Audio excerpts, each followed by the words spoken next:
DNA-RNA 복제의 메커니즘 1. 세 가지 복제의 패턴.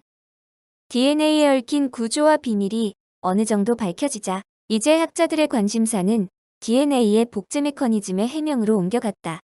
결론을 먼저 말하면 실험을 통해 DNA가 단순한 기질과 효소를 포함하는 시험관 안에서 주형 사슬로부터 복제된다는 것이 밝혀졌다. 또한 정밀한 실험을 통해 이중나선의 각 사슬이 새로운 사실을 위한 주형으로 사용된다는 점이다. 그러므로 복제 패턴에는 다음과 같은 세 가지 패턴이 제시되었다. 1. 반보존적 복제. 각 양친 사슬은 새로운 사슬의 합성을 위한 주형으로 작용하고 새롭게 형성된 두 개의 DNA 분자는 각각 하나의 옛 사슬과 하나의 새 사슬을 갖는다. 2. 보존적 복제. 원래의 이중나선은 새로운 이중나선을 만드는데 주형으로는 작용하지만 이를 형성하는 데는 기여하지 않는다. 3. 분산적 복제. 원래 DNA 분자의 절편들이 두 개의 DNA 분자를 조립하는데 주형으로 작용하며 각 분자는 무작위로 옛 것과 새 것을 포함하고 있다. 학자들의 연구는 세 가지 중 어느 것이 진정한 DNA 복제 방식인지에 집중되었다. 매튜 메셀손과 프랭크 스탈은 1957년 DNA의 옛 사슬을 새 사슬과 구별하는 밀도 표지법을 개발했다. 그들은 서로 밀도가 다른 질소를 이용하여 서로 밀도가 약간씩 다른 DNA를 추출했는데 이 연구에 의하면 DNA 복제는 반보존적임을 밝혔다. 그들의 연구가 단초가 되어 많은 학자들이 이 부분에 뛰어들었고 진핵생물인 식물과 동물의 DNA에서도 동일한 과정이 일어남을 밝혔다. 이제 학자들은 DNA가 어떻게 반보존적으로 복제되는가에 집중되었다. 1. DNA는 상보적인 염기쌍 형성을 위해 주형으로 작용해야 한다. 2. ATP, GTP, CTP, TTP 모두 존재해야 한다. 3. 효소의 DNA 중합효소가 기질을 주형에 운반하여 반응을 촉매하는 데 요구된다. 4. 화학 에너지의 한 출처로 높은 흡혈성 합성 반응을 일어나게 해야 한다.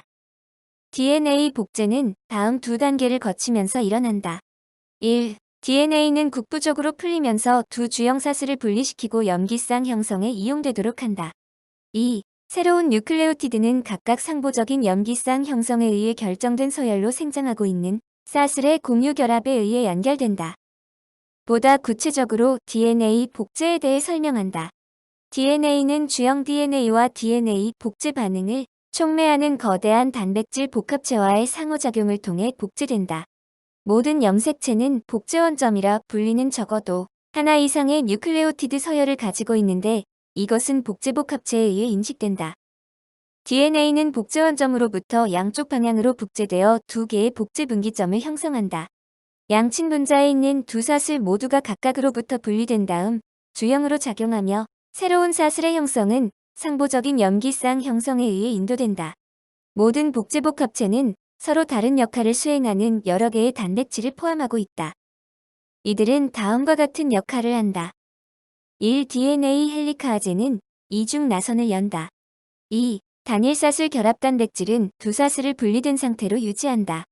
3. RNA 프리마아제는 복제를 시작하도록 하는데 요구되는 프라이머 사슬을 만든다. 4. DNA 중합효소는 주형의 상보적인 뉴클레오티드를 프라이머에 첨가하고 DNA를 교정하고 수선한다. 5. DNA 연결 요소는 당인산 주축에 있는 틈을 밀봉한다. 제일 먼저 복제 원점에서 DNA가 국부적으로 풀린다. 여러 힘이 두 사슬을 묶어두는데 DNA 헬리카제가 이들 사슬을 여는 것이다. 300만 염기쌍으로 이루어진 세균의 DNA처럼 작은 염색체는 하나의 복제 원점을 가지고 있다. 반면에 사람처럼 8천만 개의 염기쌍으로 이루어진 경우 수백 개의 복제 원점이 있다. 한마디로 진핵생물의 DNA에는 많은 복제 기점이 있다. DNA 중합효소는 손바닥, 엄지 및 손가락으로 이루어진 펴진 손의 모양을 하고 있다. DNA 중합효소는 폴리뉴클레오티드 사슬을 신장시킬 수는 있으나 출발 전부터 사슬을 만들기 시작할 수는 없다. DNA 중합효소는 새로운 뉴클레오티드를 첨가할 수 있는 미리 존재하는 DNA나 RNA의 도움을 필요로 한다. 그러한 도움이 사슬을 프라이머라고 하는데 DNA 복제에서의 프라이머는 RNA로 된 짧은 단일 사슬이다. 이 RNA 사슬은 DNA 주형 사슬에 대해 상보적인데 프라마아제라 불리는 효소에 의해 형성되며 이 효소는 프리모솜이라고 불리는 집합체에 같이 결합되어 있는 여러 폴리펩티드들 중의 하나이다. DNA 복제가 완료되면 각각의 딸 분자는 오직 DNA로만 이루어진다. DNA와 RNA의 역할 분담. 유전자 연구는 계속 전진되었다. 곧바로 모든 학자들을 깜짝 놀라게 하는 대담한 연구 결과가 발표되었다. 태민은 RNA 바이러스가 증식될 때 새로운 DNA의 합성이 필요하며 또 이들 간에는 서로 상부성이 있으므로 RNA 바이러스가 감염되면 제일 먼저 RNA 바이러스를 모형으로 해서 DNA가 합성되고 다음에 이 DNA를 모형으로 해서 다시 RNA 바이러스가 합성된다고 발표했다. 그의 이론은 기존 학설에 비해 너무나 파격적이므로 학자들은 순순히 그의 주장을 믿으려고 하지 않았다. 고전 이론에서는 생명 정보는 DNA에서 RNA, RNA에서 단백질로 전달되고 역수는 없다고 생각했기 때문이다.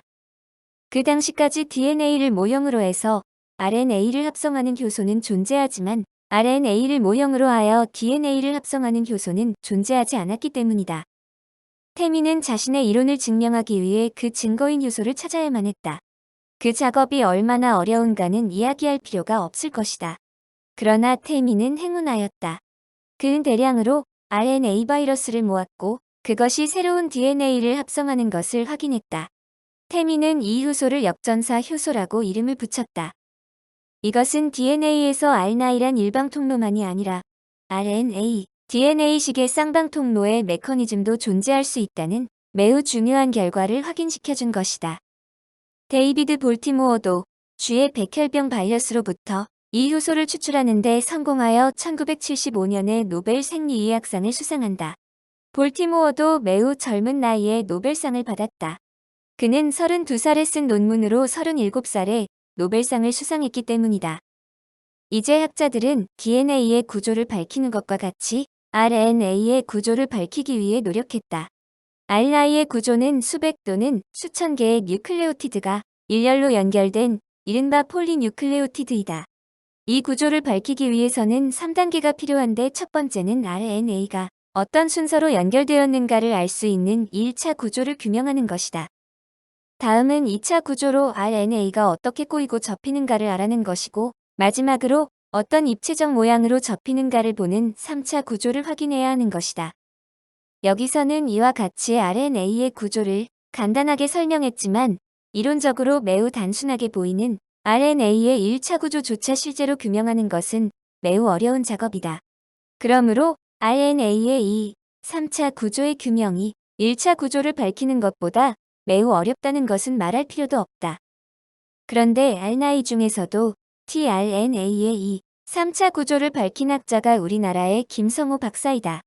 그는 tRNA를 결정 상태로 분리하고 X선 분석을 가하여 3차 구조를 규명하는 한편 3차 구조의 모형을 제시하였다.